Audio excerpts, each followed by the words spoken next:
അപ്പോൾ ഹായ് മച്ചാമാരെ, ദേ ഇന്ന് നമ്മൾ വന്നേക്കണത് ചൂണ്ടക്കടയൊന്നും അല്ല കേട്ടോ. ഇതേ വെള്ളക്കല്ലിൻ്റെ അടുത്താണ് വന്നേക്കണേ. ഇത് കാശ് കൊടുത്ത് മേടിക്കാനുള്ള സാധനമൊന്നും അല്ല കേട്ടോ, എല്ലാം ഫ്രീ കൊടുക്കാൻ വെച്ചേക്കണതാണ്. 200 രൂപ മുടക്കിയാൽ മതി. ലക്കി ഡ്രോ, വമ്പൻ മെഗാ ലക്കി ഡ്രോ എന്ന് പറഞ്ഞു കഴിഞ്ഞാൽ ഒരു രക്ഷയില്ലാത്ത സംഭവമാണ്. 19 തോക്ക് അടിച്ച് നിരത്തി വെച്ചിട്ടുണ്ട്. എല്ലാം നിങ്ങൾക്ക് വേണ്ടിയുള്ള കേട്ടോ.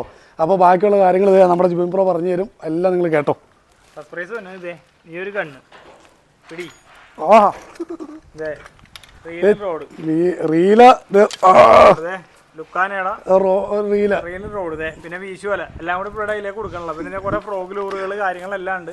പിന്നെ ഈ വണ്ടിയെപ്പടി വണ്ടിയിലിട്ടാണ് നമ്മൾ ഫസ്റ്റ് പ്രൈസ് കൊടുക്കാൻ ഉദ്ദേശിച്ചത്. അപ്പൊ ആശാൻ എങ്ങനെയാ ഡ്രോ നടത്താൻ ഡേറ്റ് തീരുമാനിച്ചത്? നമ്മൾ ഉദ്ദേശിക്കുന്നത് ഈ വരുന്ന ആഗസ്റ്റ് 6-ാം തീയതിയാണ് നമ്മൾ ലക്കി ഡ്രോ ഒക്കെ ഉദ്ദേശിക്കുന്നത്. പക്ഷെ നമുക്കൊരു 1600-1700 ടോക്കൺസോളം നമുക്ക് ബാലൻസ് ഉണ്ട്. അപ്പോൾ അത് ഈ 6-ാം തീയതിക്ക് മുമ്പ് ഫില്ലാണെങ്കിൽ ഈ 6-ാം തീയതി തന്നെ നമ്മൾ വൈകുന്നേരം ഒരു 5 മണിയാകുമ്പോഴത്തേക്ക് ഡ്രോ എടുക്കും. അപ്പോൾ കേട്ടില്ലേ നിങ്ങൾ, സംഭവം അടിപൊളി സെറ്റപ്പാണ്. അപ്പോൾ എല്ലാവരും കൂടെ